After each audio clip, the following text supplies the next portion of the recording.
Salam alaikum. Aujourd'hui, c'est une nouvelle leçon, niveau baccalauréat. Mais aussi, les autres élèves doivent suivre. Pourquoi? Parce que tout simplement, le terminal ou bien ce qu'on appelle baccalauréat est la base quand même. Il faut revenir à ces notions. Donc, c'est une leçon très importante considérant l'évolution spontanée d'un système chimique. Nous avons un système chimique considéré. Quels sont les critères sur lesquels on va se baser pour dire il va évoluer, que ce système-là va évoluer dans un sens ou dans un autre? Le plan de cette leçon est le suivant. Donc, on va rappeler, on va faire quelques rappels sur le quotient de réaction qui est déjà vu en première année baccalauréat.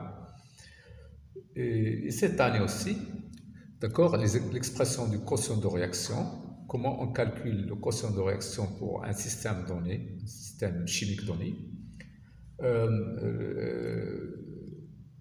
paragraphe 2 sera consacré à la critère d'évolution spontanée, c'est-à-dire on va faire une manipulation, on va faire l'exploitation et on va en troisième lieu appliquer ces critères-là. On va appliquer ces critères sur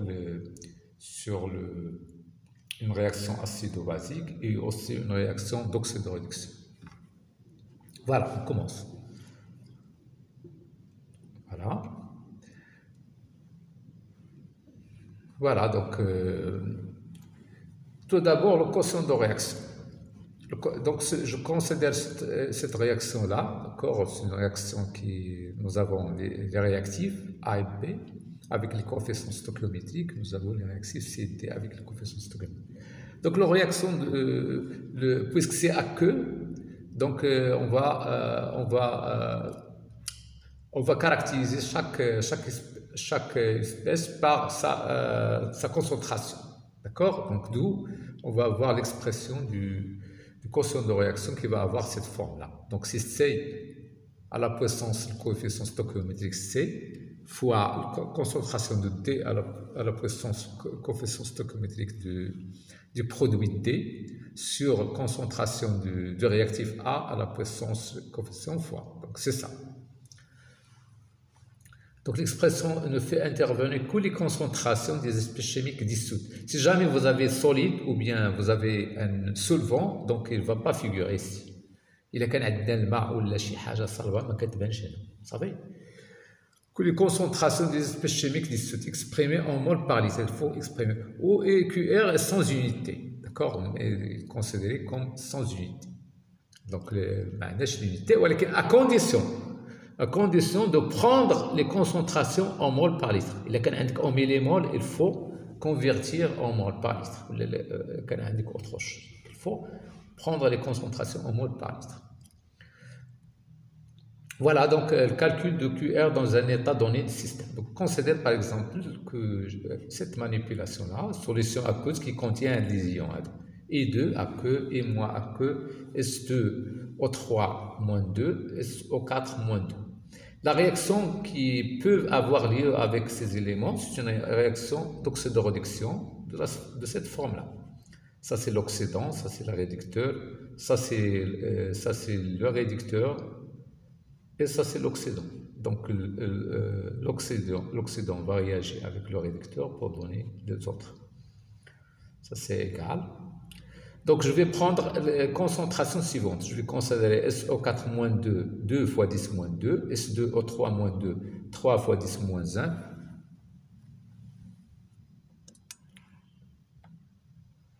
D'accord?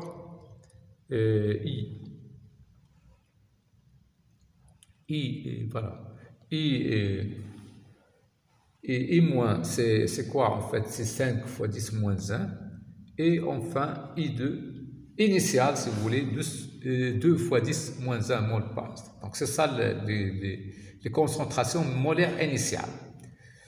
Donc, on calcule maintenant, voilà, donc on calcule le quotient de réaction initiale. Donc, il suffit de remplacer, tout simplement, il faut faire attention. Est-ce que c'est en mol par litre? Donc, voilà, c'est bon, tout est en mol par litre. Donc, il ne faut pas s'inquiéter. On va faire l'application numérique.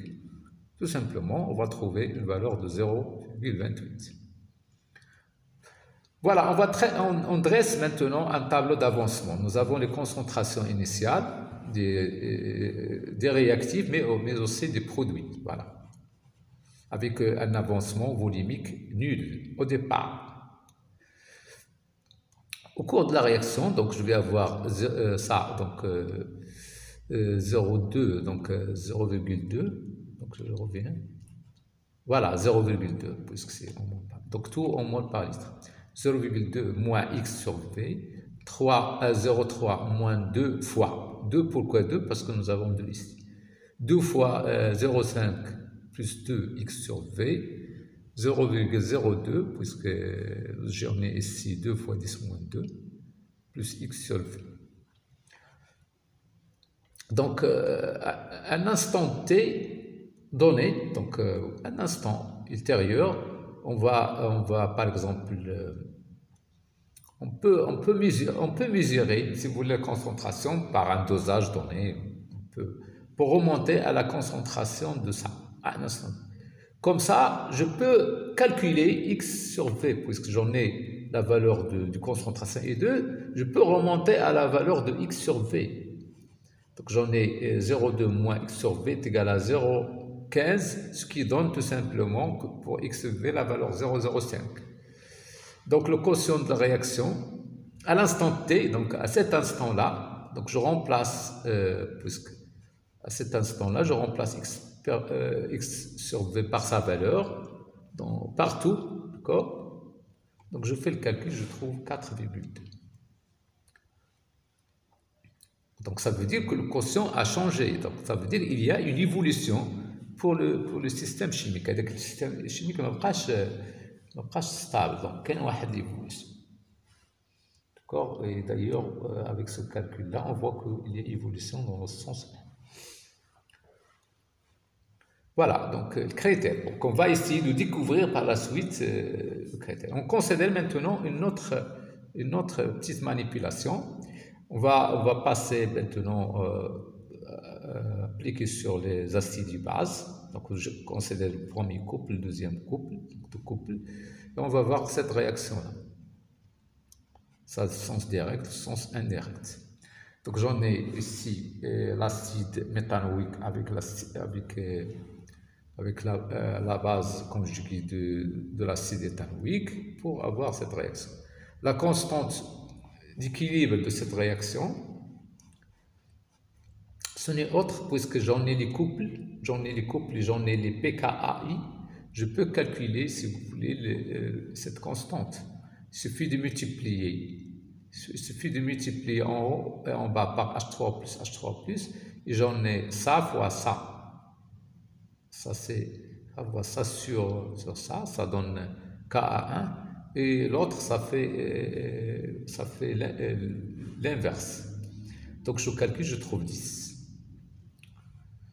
Dans les trois bichères A et B, C, donc on va faire une expérience. Donc, on va prendre trois bichères A, B, C, avec des concentrations, avec des valeurs, donc des valeurs de H et CO moins différents. Donc, aussi pour HCO. Donc, c'est une expérience. Donc, on va changer. Qu'est-ce qu'on change ici, on va garder, même dans le premier bichère A, on va prendre la même concentration initiale. Ici, on va changer, si vous voulez, les 3 et on va laisser une. Ici, on va garder les 3. Donc, on fait le calcul, rapport. D'accord, dans le bichère A, on va trouver 1. Pourquoi? Parce que j'en ai ici, c'est égalité 10 moins 2 sur ça, 10 moins 2. Alors que si j'en ai 2. Voilà. Je calcule le quotient de réaction dans chaque bichère initiale. Voilà, donc tout ça, ce sont des concentrations initiales. Tout ça. Dans le bichère A, dans le bichère B, dans le bichère C. D'accord, donc on va calculer le quotient de réaction via cette relation-là, en remplaçant, et si tout est donné en mol par litre. Donc on va calculer, on trouve 1 dans le bichère A, on trouve 40 dans le bichère B, on trouve 10 dans le bichère C. D'accord? on calcule le pH à l'équilibre, d'accord? On trouve les valeurs suivantes. On peut mesurer si vous voulez, le pH à l'équilibre, on peut être mesuré aussi. Peut-être calculé et peut-être mesuré. Donc voilà les valeurs. Ici, on a le rapport à l'équilibre. Ici, on a parti de ce rapport-là à l'équilibre. Ça devient 2,5 pour ce rapport du base conjuguée de l'acide éthanoïque sur l'acide éthanoïque. Voilà, donc cette change, sauf dans le troisième cas qui est resté égal à 1. Voilà. Donc, ce calcul, donc à chaque fois, on va calculer, chaque fois, en utilisant le pH à l'équilibre. Donc, il y a évolution. Certainement, ici, vous voyez qu'il y a évolution. Donc, les choses ne vont pas rester figées à l'état initial, mais ça évolue. On va découvrir ensemble le critère d'évolution, ne vous inquiétez pas, patientez. On va faire maintenant une comparaison. Donc, dans le Bichir A, nous avons QI, il est inférieur, voilà, QI ici, QRI, pardon, hein, il est inférieur à la constante 10, alors qu'en deuxième, il est supérieur, en troisième lieu, il est égal. Donc, à partir du tableau, on voit, à partir du tableau, de ce tableau-là, qu'est-ce qu'on voit? On voit que le rapport, il est supérieur, ce rapport-là. Le rapport de la base conjuguée et sur l'acide, il est supérieur. Donc, ça veut dire quoi ça? Donc, ça veut dire que ce rapport a évolué. Pour que ça devienne plus grand, nous avons deux choses. Il faut que ça augmente, c'est ça. Donc, il faut que la concentration de la base conjuguée a augmenté et celle de l'acide a diminué. D'accord? C'est la seule manière pour avoir une évolution de ce rapport vers cela. Donc, les ions HCO- ont été formés, alors que les molécules de l'acide éthanoïque ont disparu. Le système, donc, il évolue dans le sens 1. Voilà. Ça, c'est lorsque QRI est inférieur à la constante d'équilibre. Maintenant, dans le Bichir 2, nous avons l'inverse de ça. Nous avons, voilà, l'opposé de ça, donc ça veut dire, j'en ai QRI, il est dans cette fois-ci supérieur à la constante d'équilibre. Donc ça veut dire que ce terme-là a diminué au cours du temps, au cours de l'évolution. Donc, ça veut, pour que ça a diminué, il faut que la concentration de la base a diminué et celle de l'acide a augmenté. C'est la seule manière d'avoir cette évolution-là. Donc, ça veut dire quoi? Qu'on a évolution dans le sens inverse. D'accord? Dans le Bichir, maintenant, le Bichir 3. Donc, ici, nous avons, il n'y a pas d'évolution puisque les choses restent constantes. Donc, aucune évolution. D'où on va conclure l'évolution. Si jamais, donc ça c'est le cas du Bichir 1. Lorsque le quotient de réaction est inférieur à la constante d'équilibre, nous avons une évolution dans le sens direct de la réaction. Lorsque QR est supérieur, ça veut dire le quotient de réaction initiale est supérieur à la constante d'équilibre, nous avons une évolution dans le sens inverse de la réaction. Si je calcule, je trouve que le quotient de réaction est égal à la constante d'équilibre, ça veut dire que nous sommes en équilibre, donc il n'y aura pas d'évolution possible dans ce cas. Voilà. Alors, je peux résumer tout ça ici. Donc ça c'est l'équilibre, pas d'évolution. Lorsque R est inférieur à la constante K, évolution dans le sens direct. Lorsque R est supérieur à K, il est évolution dans le sens inverse. Voilà, et ici, comme je viens de dire, il n'y a pas d'équilibre. Maintenant, on va appliquer ce critère-là. Donc, il faut retenir ça. Ça, c'est important. C'est quelque chose qui est capital. Je rappelle, lorsque le quotient de réaction est inférieur à la constante d'équilibre, évolution dans le sens direct. Lorsque le quotient de réaction est supérieur à la constante d'équilibre, il y a évolution dans le sens inverse. Mais lorsque vous faites les calculs, vous trouvez que R est égal à la constante d'équilibre, dans ce cas, vous dites qu'il n'y a pas d'évolution, donc parce que nous sommes déjà à l'équilibre. Maintenant, on va appliquer le critère d'évolution sur des réactions. Donc, on va commencer par les réactions acido-basiques. Donc, on va considérer deux couples acide-base suivants. NH4+, NH3 et CH3SO1. Donc, ça c'est l'ammoniac, ça c'est l'acide éthanoïque. Des constantes, ça c'est constante Ka1, c'est celle-là. Constante Ka2 pour celui-là et celle-là. La réaction qui va avoir lieu, acide-base, est la suivante. On donne les concentrations initiales, donc nous avons l'acide avec la base, ça donne la base conjuguée de l'acide plus l'acide conjugué de la base. Donc voilà, elle nous a donné les concentrations suivantes, voilà, initiales. Donc on fait le calcul tout d'abord du quotient de réaction et on va comparer à la constante d'équilibre et on va conclure tout simplement. D'accord? C'est très simple. Faites les calculs. Donc je vous invite à faire les calculs et vous comparez. Si jamais supérieur à la constante d'équilibre. Donc vous avez calculé quoi? Vous calculez deux choses. Vous calculez la constante de réaction à l'équilibre et vous calculez la constante de cet équilibre-là. Donc, pour calculer la constante de cet équilibre, il faut utiliser ces deux constantes-là. C'est comme tout à l'heure. Vous allez conclure, si vous voulez, sur l'évolution du système. De même, si je considère cette réaction d'oxydoréduction, vous voyez là, donc nous avons deux couples oxydo-redox. Voilà. On donne les concentrations initiales ici.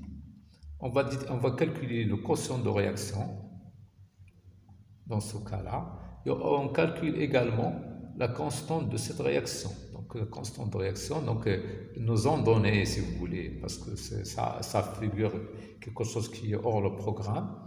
Donc ils nous ont donné, si vous voulez, la constante.